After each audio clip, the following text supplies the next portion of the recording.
Okay इधर पे तो शुरू होना चाहिए बोलते रेडी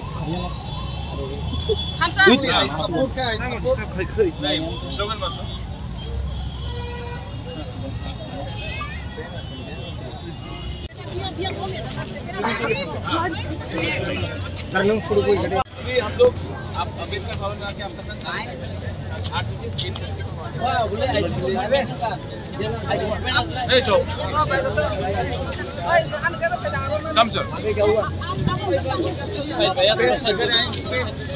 हम लोग यहाँ में आए थे अपना आवाज़ दिल्ली को पहुँचाने के लिए। इंडिया गेट सब लोग जानते हैं कि एक सिंबल है हिंदुस्तान का, इंस्टीट्यूशन का, डेमोक्रेटिक इंस्टीट्यूशन का। और हम यहाँ में अपने बूमा पूरी गजल के संग आए थे, TWF के संग आए थे, क्योंकि हम ये मैसेज भी देना चाहते हैं त्रिपुरा में हमारे जो तिपरासा लोग हैं, तिपराजक लोग हैं, कि अब हमारा आवाज़ सिर्फ अगरतला में नहीं पहुँचेगा, हमारा आवाज़ दिल्ली भी पहुँचेगा।